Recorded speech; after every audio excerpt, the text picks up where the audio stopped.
Maynard James Keenan is widely known as the vocalist and mastermind behind such great acts as Tool,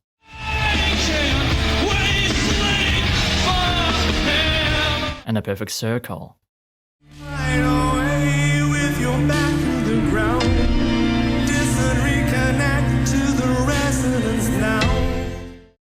The band Puscifer, on the other hand, seems to be a small and foolish endeavor in comparison. I mean, it's just MJK and Co goofing around the scene, singing silly songs, isn't it? I got the world on my ass. Gonna be the first, won't be the last.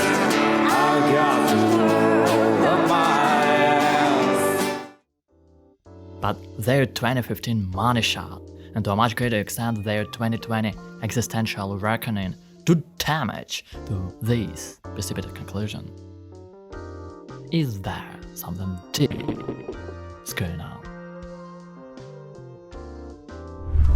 I wonder, but Bodico just keeps asking. What is Puscifer? Trailers, desert, luchadors, agents, aliens, pandemic. Lest we get lost on all of this extravaganza, just like Billy D did, we need to put pieces together. So, welcome aboard, we're to find out the ultimate answer to the existential question. What is Puscifer?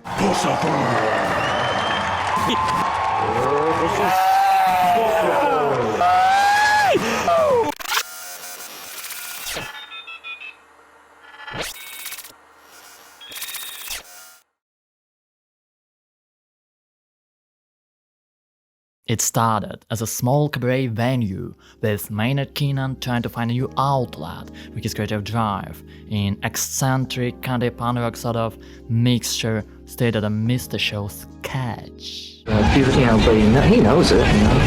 You're guilty, you don't know it. So, who's really in jail? This new venture wasn't exactly a parody band. It wasn't a counter band either, or a shift to comedy or theatrical production. It was, if it must be named, a project of many facets, each depending on the others. A project that would spiral in unexpected directions as its course became clear. A handedly glued wig with mustaches and the Southern gentleman, Billy D, is born, a white trash tailor-living drunkard, and punk rock enthusiast? We are punk rock! I'll fucking mosh all over you. Billy D would trip around the country with his woman and his band. Good evening, punk rock peoples of Phoenix, Arizona. My name is Billy D. Burger. This is Hildy Burger, my fucking wife, and together we are the Burger Bar. Military uniform, glasses, and here is Major Duché. That's French. With a brief on the new plan to conquer the world with the new Puscifer music craze. Intel has led us to areas like England, France, Germany, Austria, Italy, Switzerland, the Netherlands, Belgium, Luxembourg, Norway, Sweden. It's just a big-class TV sitcom, Miss Musical. I still wanted to see if I could blend comedy and music in a way that made sense. I felt like I could offer another dimension. I'm not a drummer, so I wasn't going to move in that direction. I'm a guitar player. I'm a storyteller, as I expanded my palette other than what benefit from everything else. Matt Mitchell takes on most of the music part. Later, his splendid British vocalist, Karina Round, will become the solid part of Puscifer Vortex. And it has become apparent. It's not a one-time amusement, it's a total, consistent new band. And it's not a Tool or a Perfect Circle side project little brother. Yes, it's idiosyncratic, but it's the thinking itself that would prove to be not much less cerebral than those big two. Puscifer will be sound and color, country and rock, and symphony and jazz. Costume and story and non-stick guitar. A friction-driven work in progress, open-ended to leave of surprise. The surprise comes in with the money shot, On the inside of it is a solid music with a very loose conceptual thread tightening it together, but on the side of it, a colorful story of luchador told through music videos and live shows. Puscifer had already drifted far into stream of consciousness waters, but it wasn't until Existential Reckoning that would become as meaningful as the best works of Tool and A Perfect Circle. Existential Reckoning was released during lockdowns, just like a potion to alleviate the tedious times of isolation and fear. And it's the first fully fledged conceptual album made by Puscifer. The opening track, Bread in Circus, is a self-aware command that invites us on this non-linear journey. It sets the scene and the mood of the record just as any other good opening track does. It tells about our status as species.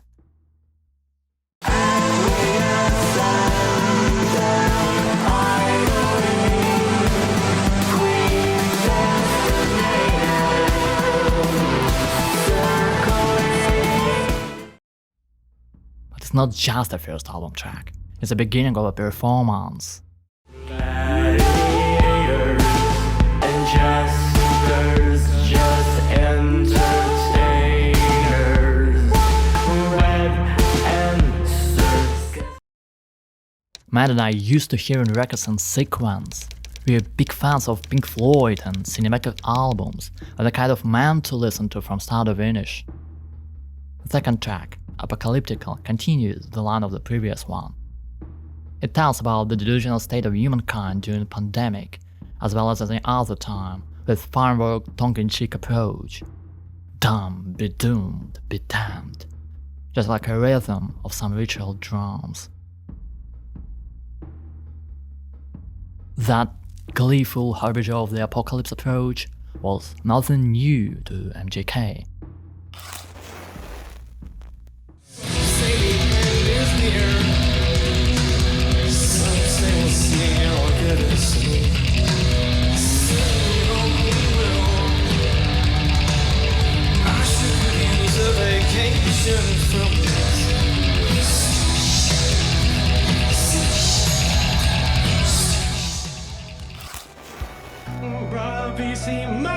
Hip hip, hooray for this fireworks display. Melt our joyous hearts away under the mushroom cloud confetti. But after that, the story splits into two parallel plot lines that can be understood either separately or in association, and I recommend the latter. The main part of the story is a retelling on large of the story of the mishap told in Rosetta Stoned from Tool's 10,000 Days. Rosetta Stoned, prologued by Lost Keys, Lem Hoffman. Excuse me, Doctor, if you have a moment. A moment? What's the question? More of a situation. They told the story of a misfortunate guy who cats in the hospital and tells the doctor about his experience of contact with aliens while being high.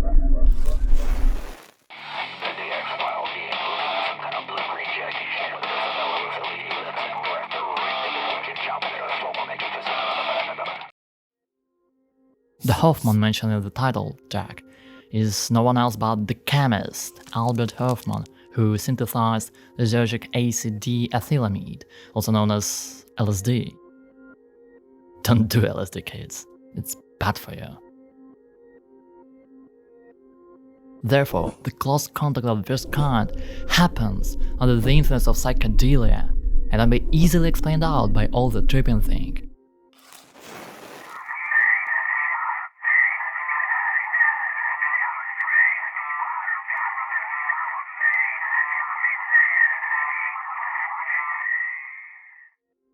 But some hints tell us that it might be not so simple a situation. For instance, in Lost Keys, the nurse tells the doctor that dude's totally alright, except for being shocked.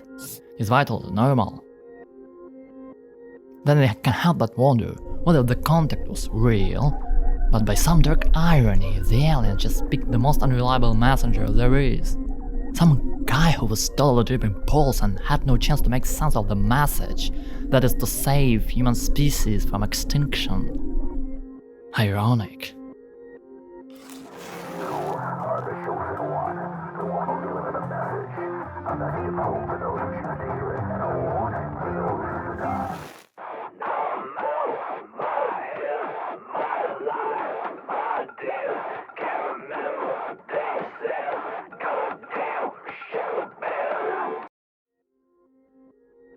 And now we have that parabolic story on the whole body of the Existential Reckoning, so backdoor it right away.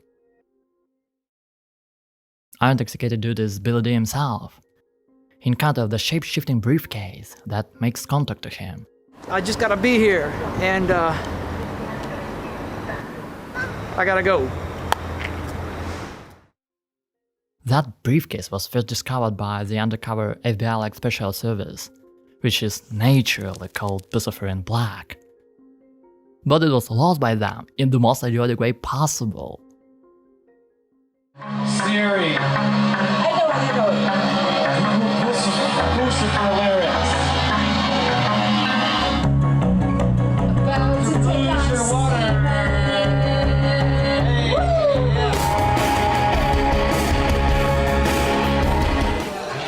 It's Puscifer, everybody.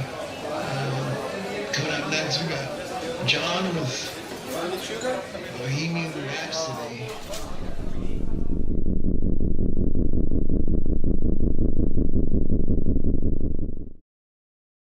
Although the message could the aliens bring. Glorious friction awakens me, cognizant and mindful. And to understand that, I wanna tell you about my favorite scientist, Carl Sagan. Back in the mid-70s, he was behind the idea of sending away a universal message about the Earth and the humans inhabiting it for an alien civilization to discover, if there's any out there. He ended up leading the NASA committee of the Voyager 1 Golden Record. The Voyager record is a message in a bottle, cast into the cosmic ocean. It contains some of our thoughts and our feelings, something of the information we store. One thing would be clear about us: no one sends such a message on such a journey without a positive passion for the future. They will be sure that we were a species endowed with hope and a longing to make contact with the cosmos. And what if we would get such a record from the other civilization? The briefcase is that record. In theorem, the message of the briefcase is elaborated. It's a synthesis, the essential recipe of how to save the planet.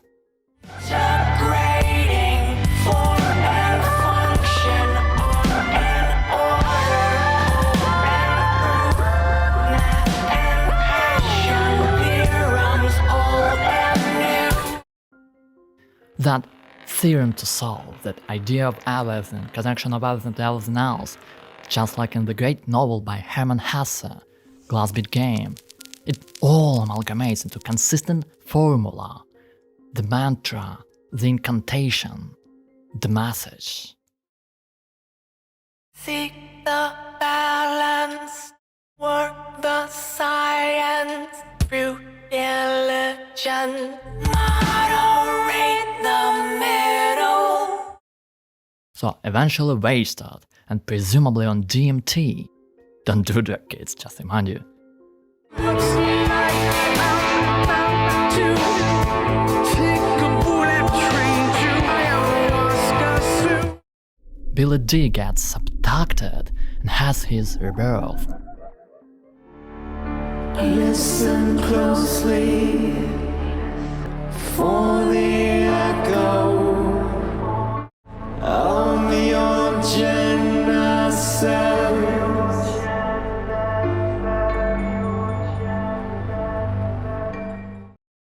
But then he suffers from the deprivation syndrome, either from the substances consumed or from getting astringed to the existential mind that gave him the feeling of universal clarity, or both.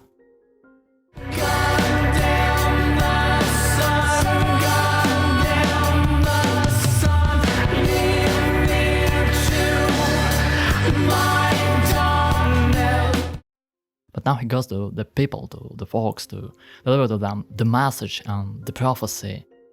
We in the modern age operate under a dangerous misconception regarding our heritage. If one should ask the average citizen whether or not they believe humans are more highly evolved than our ancient ancestors, they will more often than not express a belief that we are indeed far, far superior. But in fact, we appear to be doomed by our DNA to repeat the same self-destructive behaviors our forebears have repeated for millennia. And boy oh boy, they don't like what they hear. Heard it all before. Shut up. Shut the fuck up. To them it's just a fundamentalist sectarian gibberish. Far right, far left, same shit. You can drop the finger front pompous ass. The burden of a prophet is a heavy one. Nothing's new about that. So having been defeated in his decent cause, Billy D goes to his old ways of digging his way out of consciousness. He becomes that strange dude with wild stories, and he finds some unexpected happiness to it. Bedlamite seer, fortune teller cruise. But the whole story ends on a positive note. There's always hope, and we, as a species, are much more resilient than they think, either during the pandemic or the apocalypse. It's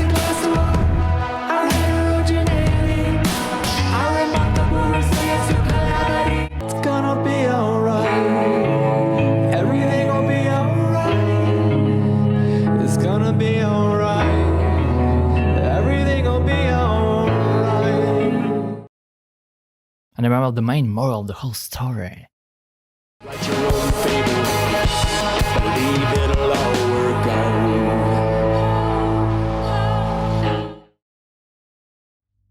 So here it was, my interpretation and my understanding of the Existential Reckoning, a nicely embellished parable that might uplift our spirits just when it's needed the most. You should definitely check that one out. It unravels far beyond just a story and metaphors we've examined. It has its own style and its own minimalistic synthetic electro rock sound, crafted by Matt Mitchell and others. Inventive, I guess, is the right word to describe it. And here's the explanation presented by MJK himself. In 1995, fearing for their lives, a cluster of extraterrestrial evacuees, just from beyond Uranus, touched down just outside of Phoenix, Arizona, stowed away in a makeshift space case, an extremely unconventional mode of space travel. Their mission was simple: survive. To do so, they would need to secure a common out-of-the-mill local, duplicate him, modify him, assimilate him, and then blend in. The results were an absolute disaster. The catastrophes personified include, but are not limited to, Dick Merkin, Billy D. Berger, Major Duché, Reverend Sackett, and El Chupacabra, just to name a few. To be continued, obviously. So Maynard Keenan is happily and proudly the briefcase, the creative cornerstone of the Puscifer vortex, not without help from his female counterpart though. In the end, that briefcase is just a great tool to tide so hectic and random an array of personages. Always being funny and always being a bunch of tongue-in-cheek wisecracks. Gladiators and jesters, just entertainers. But you know how it goes. The jester might just happen to be the wisest man in the kingdom.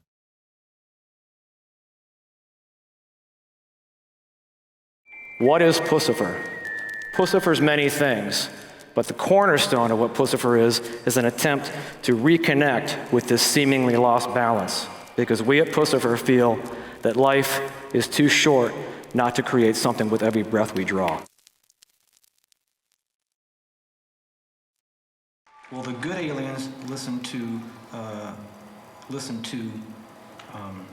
Christina Aguilera and Britney and the Glee ambassadors. The bad aliens listen to Tool.